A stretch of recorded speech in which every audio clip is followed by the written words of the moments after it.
دیکھو دنیا میں اس وقت 5 ارب کی آبادی ہے، کوئی ہے ان میں نبی؟ بھائی نبوت ختم ہو گئی، جب نبی کیا خاک آئے گا؟ اچھا جب نبوت جاری تھی تو کیا سب نبی تھے؟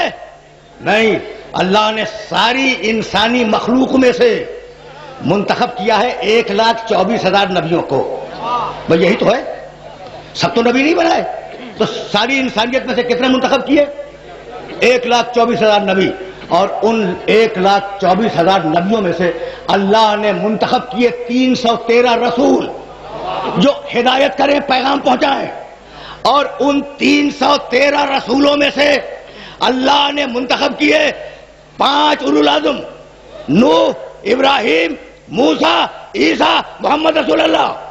یہ وہ لوگ ہیں جو نئی شریعتیں لائے۔ تو 1,24,000 انبیاء سارے انسانوں میں سے منتخب کیے، 313 رسول نبیوں میں سے اٹھائے، ان 313 رسولوں میں سے 5 اولو العزم اٹھائے، اور 5 اولو العزموں میں سے ایک خاتم النبیین اٹھایا۔ بھائی اب فیصلہ تم سے کرواؤں گا کہ سارے انسان نہیں کہہ سکتے کہ ہم نبیوں جیسے، نبی یہ نہیں کہہ سکتے کہ ہم رسولوں جیسے، رسول یہ نہیں کہہ سکتے کہ ہم اولو العزموں جیسے، اور اولو العزم یہ نہیں کہہ سکتے کہ ہم محمد جیسے۔ تو جب اولو العزم محمد جیسے نہ بن سکے تو یہ ملا محمد جیسے کیسے بن جائے گا؟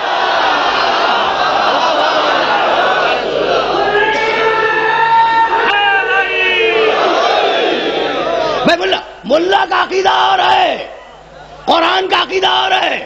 نہیں بھائی میں لفظ بدل دوں، کل رات میں نے ایک جملہ کہا لاہور میں کہ میرا نبی آیا تھا، میرا نبی آیا تھا کافروں کو مسلمان بنانے کے لیے، اور ملا آیا ہے مسلمانوں کو کافر بنانے کے لیے۔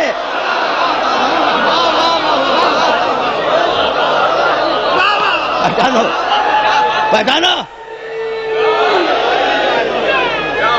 اچھا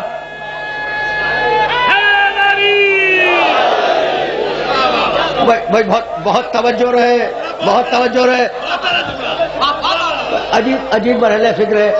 میں نے یہ جملہ کہا اور مجھے اس جملے پر اصرار ہے۔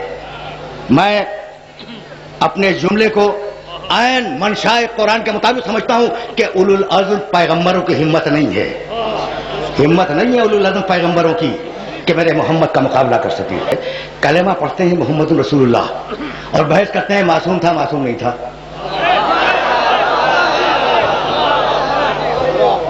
کیا یہ بحث نہیں ہے کہ رسول زندہ ہے یا زندہ نہیں ہے؟ بحث ہے نا، ہے؟ اچھا عصر کی اذان ہو گئی یا ہوگی؟ ہو گئی؟ سنی اذان؟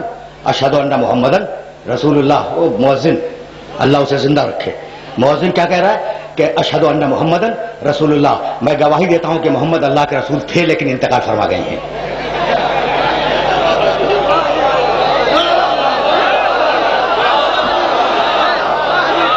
ذرا مقام محمد کو سمجھو، سمجھو مقام محمد کو، تو پھر میں یہاں سے آگے بڑھ جاؤں۔ بھائی مؤذن کے منہ سے کیا نکل رہا ہے؟ اشہد ان محمدن رسول اللہ، اور مؤذن کے دل میں کیا ہے کہ میں گواہی دیتا ہوں کہ محمد اللہ کے رسول تھے لیکن انتقال فرما گئے۔ کیا یہ ترجمہ درست ہے؟ سارا مجمع ہنسا تھا میرے اس ترجمے پر۔ اچھا بھائی تو تمہارے نزدیک تو یہ ترجمہ درست نہیں ہے، اچھا تو صحیح ترجمہ کیا ہے؟ اب یہ سارا مجمع کہے گا کہ اشہد ان محمد رسول اللہ، میں گواہی دیتا ہوں کہ محمد اللہ کے رسول ہیں۔ تو یہ مؤذن زبان سے کہہ رہا ہے محمد اللہ کے رسول ہیں، اور دل میں ہے کہ تھے۔ یہ لاؤڈ اسپیکروں سے اذان دینے والے، یہ اذان دینے والے زبان سے کہہ رہے ہیں محمد اللہ کے رسول ہیں، اور دل میں عقیدہ ہے کہ تھے۔ جہاں زبان اور دل میں اختلاف ہو جائے اس کا نام اسلام نہیں ہے۔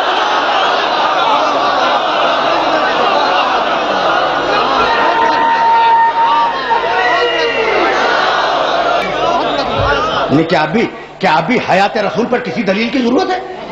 بھئی یہ خدا کی قسم عجیب دوہرے معیار والے لوگ ہیں۔ نعوذ باللہ رسول مر گیا۔ اچھا رسول مر گیا، کہیں گے ہاں رسول مر گیا۔ اچھا بھائی رسول تو مر گیا لیکن شہید زندہ ہے یا مردہ؟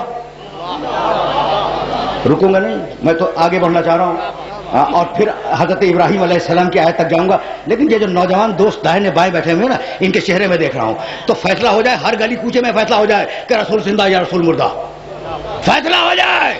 اچھا تو نعوذ باللہ کہنے والوں نے کہا نہیں رسول زندہ نہیں. اچھا چھوڑو زندہ ہے یا نہیں وہ میرا موضوع نہیں. شہید زندہ ہے یا نہیں؟ زندہ ہے. اچھا اس کو تو سب مانتے ہیں کہ شہید زندہ ہے. میں نے کہا بھائی کیوں مانتے ہو؟ کہا قرآن میں 2 جگہ لکھا ہے کہ شہید زندہ ہے. ٹھیک. اچھا میں نے بھی مان لیا کہ شہید زندہ ہے. اچھا میں نے پوچھا ہاتھ جوڑ کے ملا سے کہ بھائی شہید کہتے کسے ہیں؟ کہنے لگا جو رسول اللہ کے حکم پہ گردن دے دے وہ شہید ہے. تو میں نے ہاتھ جوڑ کے کہا کہ جو رسول کے ایک حکم پہ عمل کر لے وہ تو زندہ ہو اور خود رسول مر جائے یہ کون سا اسلام ہے؟ کے سلسلے میں. اچھا تو اب معصوم ہے معصوم نہیں ہے، زندہ ہے مردہ ہے، نوری مخلوق ہے نوری مخلوق نہیں ہے. سب سے بڑا ایشو تو یہی ہے کہ محمد رسول اللہ بشر ہیں یا نور ہیں. ٹھیک ہے نا. اب مجھے تو نہیں معلوم کہ وہ بشر ہیں یا نور ہے. یہ میرا موضوع سخن نہیں ہے. لیکن اس آیت کو کہاں لے جاؤ گے؟ یا ایتھا النفس المطمئنہ ارجعی. فیصلہ تم سے کرواؤں گا کہ میرا نبی بشر ہے یا نور. یا ایتھا النفس المطمئنہ ارجعی الی ربک راضیۃ مرضیہ. اے اطمینان رکھنے والے محمد ارجعی واپس آ جا. واپس کس سے کہہ رہا ہے؟ یہ اللہ کس سے کہہ رہا ہے؟ محمد رسول اللہ سے. کیا کہہ رہا ہے؟ واپس آ جا. یہ نہیں کہا کہ آ جا محمد آ جا، نہیں واپس آ جا. آ جا میں اور واپس آ جا میں فرق سب جانتے ہیں. امام بارگاہ میں آئے ہو، امام بارگاہ میں آئے ہو، گھر واپس جاؤ گے.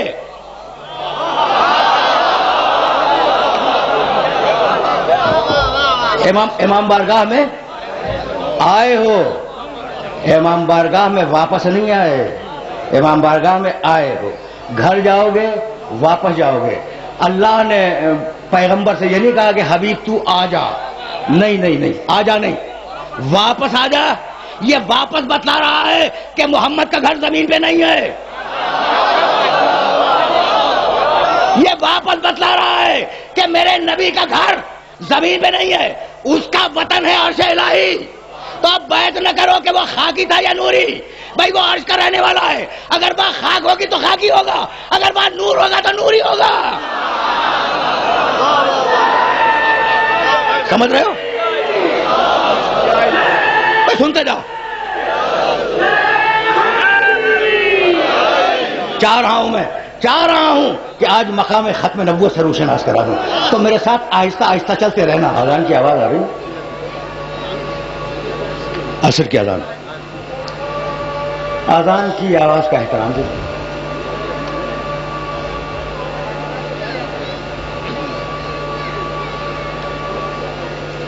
پر محمد وآل محمد بلند سے بلند تر صلوات.